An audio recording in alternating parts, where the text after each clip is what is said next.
Apa bukti Yesus bangkit dan bukan dicuri mayatnya? Super Youth, kamu tahu gak sih? Apa sih bukti yang dikasih tahu di Alkitab kalau Yesus yang bangkit dan bukan dicuri mayatnya? Kita belajar bareng yuk. Kubur kosong. Matius 28 ayat 1-8, Markus 16 ayat 1-8, Lukas 24 ayat 1-8, dan Yohanes 20 ayat 11-18. Itu adalah ayat-ayat Alkitab yang ceritain tentang kubur Yesus yang udah kosong saat para wanita datang buat mengurapi mayat Yesus. Artinya, Yesus yang tadinya mati dan sudah dikubur udah gak ada lagi di situ. Fakta ini makin jelas banget waktu malaikat muncul dan bilang ke wanita-wanita itu kalau Yesus yang disalib udah bangkit. Ia tidak ada di sini, sebab ia telah bangkit. Sama seperti yang telah dikatakannya. Mari, lihatlah tempat ia berbaring. Matius 28 ayat 6. Yesus nunjukin dirinya ke murid-murid.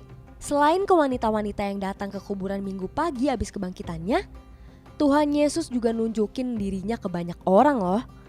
Salah satunya ke Simon Petrus, Lukas 24 ayat 34. Murid-muridnya di pantai Galilea, Yohanes 21 ayat 1-14.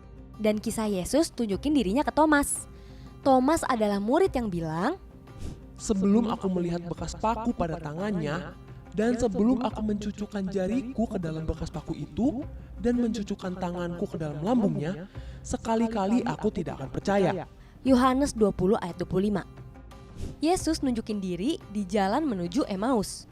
Momen Yesus nunjukin dirinya ke dua murid di jalan menuju ke Emmaus itu ada di Lukas 24 ayat 13-31. Kamu juga bisa baca ya. Ceritanya nih di hari yang sama waktu kuburan Yesus ditemuin kosong dan gak ada Yesus di situ. Pas itu dua murid yang salah satunya namanya Kleopas lagi jalan buat ke Emmaus. Jauhnya 7 mil dari Yerusalem. Gak nyangka banget nih tiba-tiba pas lagi jalan Yesus yang gak mereka kenalin gabung ngobrol sama mereka dan ngejelasin nubuat soal Mesias dari Alkitab. Tahu gak sih kamu? Mereka baru ngenalin Yesus waktu Yesus mecahin roti pas makan malam bareng di Emmaus.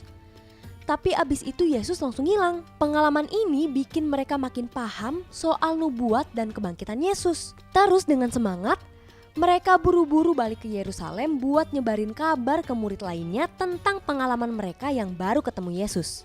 Yesus tunjukin dirinya ke 500 orang lebih. Yesus nunjukin dirinya ke 500 orang lebih sekaligus adalah momen paling penting nih Super Youth buat buktiin kebangkitan Yesus.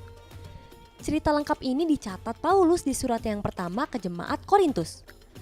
Ayat ini jadi salah satu bukti valid banget yang Paulus kasih buat kasih bukti kebenaran tentang kebangkitan Yesus Kristus. Sesudah itu, ia menampakkan diri kepada lebih dari 500 saudara sekaligus.